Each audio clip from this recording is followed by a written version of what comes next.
Hello दोस्तों, welcome to एमओप education. आज हम देखेंगे मोल कंसेप्ट का पार्ट 2। तो हम स्टार्ट करते हैं कि मोल क्या होता है। मोल क्या है? It is a counting unit. Mole क्या है? It is a counting unit. इसकी डेफिनेशन क्या होगी? 1 mole of any substance defined as amount of substance in gram which contain as many particle as there are atom in 12 gram of C12 isotope, यानी C12 12 ग्राम C12 isotope के अंदर present particle की संख्या क्या होगी? 1 मोल। ठीक है। इसके बाद एक पॉइंट है, number of atom in 12 gram isotope is found to be. कितने कितने एटम है 12 ग्राम C12 आइसोटोप के अंदर? 6.022 into 10⁻⁻23 atom, and this number is known as Avogadro number and it is represented by Na। ठीक है। तो Na इज इक्वल टू क्या होगा? 6.022 इंटू 10⁻23। ये माइनस नहीं है, 10⁻23। तो 1 मोल इज इक्वल टू क्या होगा? 6.022 इंटू 10⁻23। फिर एक पॉइंट है एंटाइटी क्या होती है कि एंटाइटी के अंदर हम देखेंगे atom, molecule, ion, electron, proton या न्यूट्रॉन की संख्या। तो 1 मोलिक्यूल इज इक्वल टू होता है 1 मोल इज इक्वल टू होता है 6.022 इंटू 10⁻23 मोलिक्यूल। और 1 मोल ऑफ एटम क्या होगा? 6.022 into 10⁻23 atom. 1 mole of electron या प्रोटॉन या न्यूट्रॉन इज इक्वल टू क्या होगा? 6.022 इंटू 10⁻23 इलेक्ट्रॉन, प्रोटॉन या न्यूट्रॉन की संख्या। ठीक है। अब हम देखते हैं कि एटम क्या होता है। The smallest particle of any element which may और may not have free existence is known as atom. Smallest particle जो मुक्त अवस्था में एग्जिस्ट करता भी है और नहीं भी करता, उसे हम क्या बोलते हैं? एटम। ठीक है। एटम के आउटर पार्ट में क्या होगा? इलेक्ट्रॉन। और इनर पार्ट के अंदर क्या होगा? Proton plus neutron. इसे हम क्या बोलेंगे? न्यूक्लियन।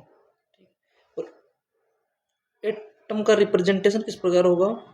एक्स, यानी ये एटम का सिंबल है। ये एटम का सिंबल है, ये मास है और ये एटॉमिक नंबर। Atomic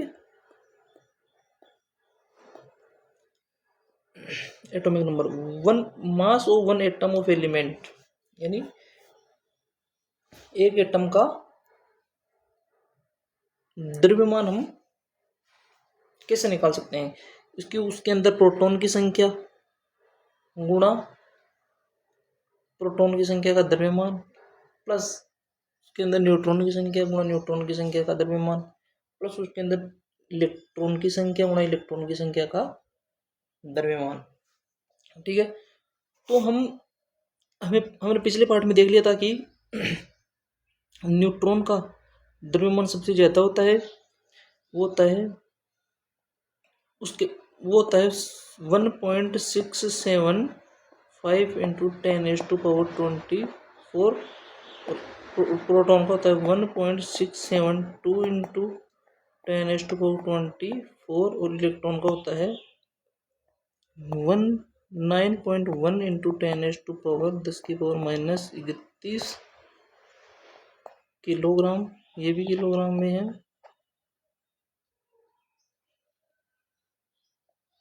kilogram. ठीक है। इसके बाद हम देखते हैं mass of 1 atom is equal to क्या होगा? नंबर ऑफ न्यूक्लियन गुणा मास ऑफ 1 न्यूक्लियन। तो mass of 1 atom is equal to क्या होगा, carbon 12।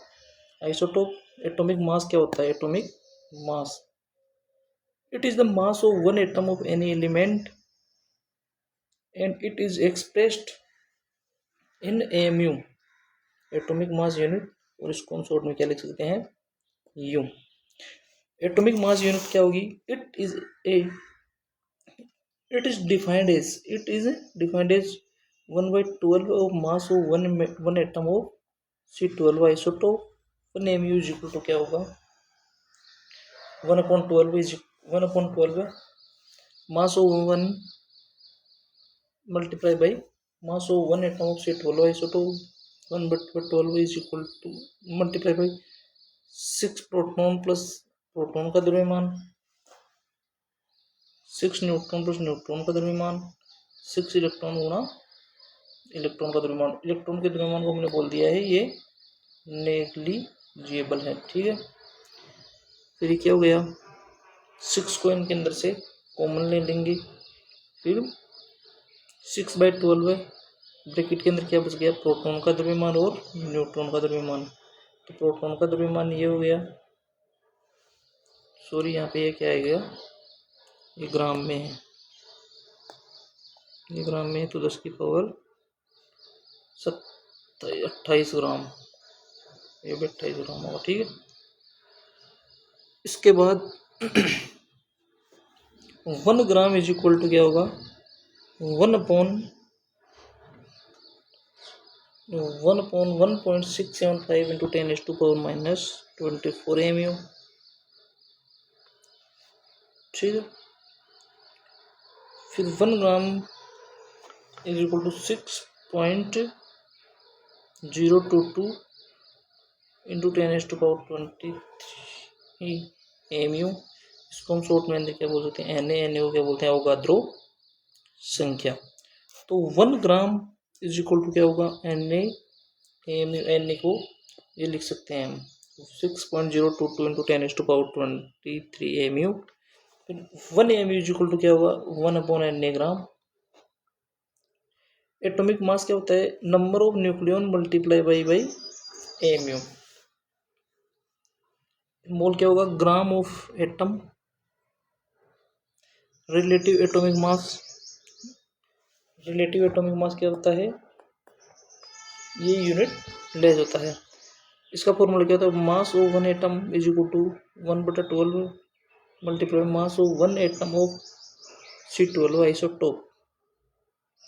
Relative molecular mass is equal to mass of 1 molecule